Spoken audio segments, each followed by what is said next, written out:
নমস্কার, আমি ডক্টর সুতপা বসু। আজকে বলবো কর্কট রাশির বা কর্কট লগ্নের জাতক জাতিকাদের 2024 অগস্ট আর সেপ্টেম্বর মাস কেমন যাবে। কর্কট রাশি জাতক জাতিকাদের অগস্ট মাসে রবি থাকবে তাদের রাশিতে। কর্কটে থাকবে রবি, দ্বিতীয় থাকবে বুধ আর শুক্র লক্ষ্মী নারায়ণ যোগ করে। এটা অত্যন্ত ভালো যোগ। অর্থ আসবে, যারা কোনো বিনোদন জগতে কাজ করেন, যারা নিজেদের কোনো মডার্ন টেকনোলজি করেন, যারা বাচিক শিল্পী, যারা ইন্স্যুরেন্সে আছেন, যারা কম্পিউটার রিলেটেড কাজ করেন, এদের সবার জন্য অত্যন্ত ভালো এই 1 অগস্ট থেকে 16 অগস্ট, যখন বুধ আর শুক্র থাকবে দ্বিতীয়। তৃতীয় কেতু, কমিউনিকেশনে প্রবলেম থাকবে, দেখা যাবে যে কেতু অতটা কমিউনিকেশনে হেল্প করবে না। 4th হাউসে কিছু নেই, 5th হাউসে কিছু নেই, 6th হাউসে কিছু নেই, 7th হাউসে কিছু নেই, 8th হাউসে স্যাটার্ন, 9th হাউসে রাহু, 10th হাউসে কিছু নেই, আর 11th হাউসে জুপিটার আর মঙ্গল। এটা খুবই ভালো।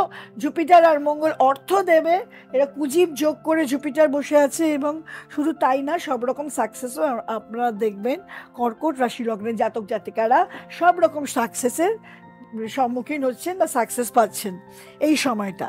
17 আগস্ট থেকে 21 আগস্ট আমরা দেখব যে শনি, রাহু, কেতু, জুপিটারের কোনো পরিবর্তন হবে না 2 মাসে।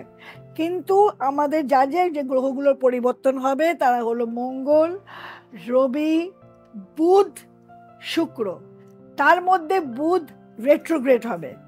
তো আমরা দেখছি যে 17 থেকে 21 আগস্টে বুধ রেট্রোগ্রেড হচ্ছে, হয়ে আপনাদের 2nd হাউসে বসে আছে। এই সময়টা কিন্তু একটু আর্থিক অসুবিধা দেখা যাবে, আর একটু আর্থিক খরচা বেশি হবে। আর বুধ, শুক্র আর রবি আমরা 2nd হাউসে দেখতে পাবো এই 21 আগস্ট পর্যন্ত। 3rd হাউসে কেতু বা বাদ বাকি অন্যান্য গ্রহরা অ্যাজ ইট ইজ থাকবে। 22nd আগস্ট থেকে 27th আগস্ট পর্যন্ত মার্কারি রেট্রোগ্রেড হয়ে আপনাদের লগ্নে থাকবে, আর দ্বিতীয় মানে কর্কটেই বসে থাকবে, আর দ্বিতীয় থাকবে ভেনাস আর রবি। এবার 3rd হাউসে থাকবে কেতু, বাদ বাকি স্যাটার্ন, রাহু, জুপিটারের কোনো পরিবর্তন হবে না, বা মঙ্গলের এই সময় কোনো পরিবর্তন হবে না। 28 আগস্ট থেকে 4th সেপ্টেম্বর আমরা দেখব যে আপনাদের ইয়েতে লগ্নে বা রাশিতে রয়েছে মার্কারি রেট্রোগ্রেড হয়ে দ্বিতীয় রবি, তৃতীয় রয়েছে ভেনাস আর শুক্র, আর মঙ্গল একাদশ থেকে দ্বাদশে এসেছে। সেটা কিন্তু জুপিটার, মানে মঙ্গল এসে দ্বাদশে, জুপিটার একাদশে একা রয়ে গেছে। জুপিটার সাকসেস দেবে, অর্থ দেবে, রিজনেবিলিটি, রেশনালিটি সব দেবে। কিন্তু এই মঙ্গল দ্বাদশে কিন্তু মোটেই ভালো ফল দেবে না। গন্ডগোল, ঝগড়াঝাটি, ক্ল্যাশ, অ্যাক্সিডেন্ট, এমনকি অগ্নি সংযোগও দিতে পারে। ওই জন্য একটু এই সময়টা, যেটুকু সময় 28 আগস্ট থেকে 4th সেপ্টেম্বর, একটুখানি কিন্তু সাবধানে থাকাটা ভীষণ জরুরি। আবার 5th সেপ্টেম্বর থেকে 28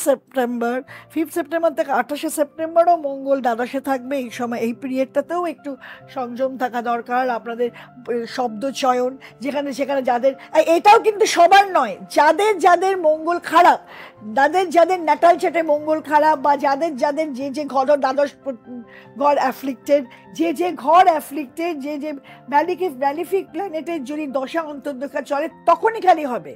সেটা আপনাকে আবার কোনো সঠিক অ্যাস্ট্রোলজারই গাইড করতে পারে। আমাকে যদি ফোন করেন, আমার নাম্বার যাচ্ছে, আমি অবশ্যই গাইড করে দেব।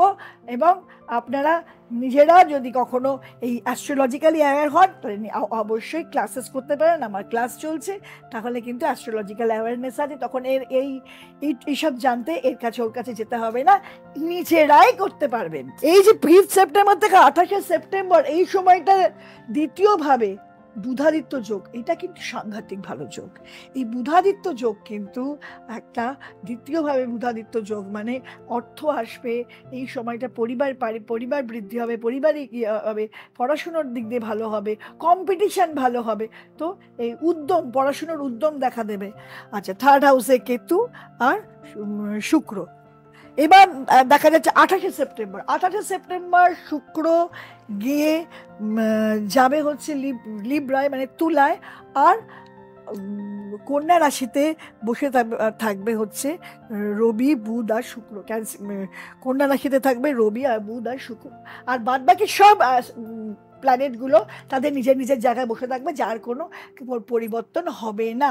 এই যে ভালোটা দেখাচ্ছি, এই ভালো কিন্তু তখনই হবে যদি আপনাদের দশা অন্তর্দশা কোনো ভালো গ্রহের থাকে, বেনিফিক প্ল্যানেটের থাকে, আর কোনোভাবে এই পার্টিকুলার প্ল্যানেট বা পার্টিকুলার ঘর কোনোভাবে অ্যাফ্লিক্টেড না হয়, সেক্ষেত্রে কিন্তু খুব ভালো হবে। কিন্তু তা না হলে এটা জানবেন কি করে? জানবেন একটা সঠিক অ্যাস্ট্রোলজারের কাছে গিয়ে জানতে হবে, যে আপনাকে প্রপার গাইডেন্স দেবে, প্রপার গাইড করবে যে ভালো হবে কি খারাপ হবে। জেনারেলাইজড বললাম আমি, কিন্তু জেনারেলাইজ তো খাটবে না, এক একটা মানুষের ইন্ডিভিজুয়াল চার্ট আলাদা। সেক্ষেত্রে কিন্তু আপনাদের নিজেদের অ্যাস্ট্রোলজারকে কনসাল্ট করতে হবে। আমাকেও ফোন করতে পারেন, আমিও আপনাদের হেল্প আউট করব। আজকের উপস্থাপনা যদি আপনাদের ভালো লাগে, সেক্ষেত্রে আপনারা আমার চ্যানেলটাকে লাইক করতে পারেন, সাবস্ক্রাইব করতে পারেন, এবং কমেন্টে লিখতে পারেন যে কি কি ধরনের অনুষ্ঠান আপনাদের পছন্দ হচ্ছে। তাহলে আমি সেই রকম নিত্য নতুন উপস্থাপনা নিয়ে আসবো, যাতে আপনাদের মনোরঞ্জন করতে পারে, আপনাদের ভালো লাগে এবং আপনাদের ডাউটগুলো ক্লিয়ার হয়।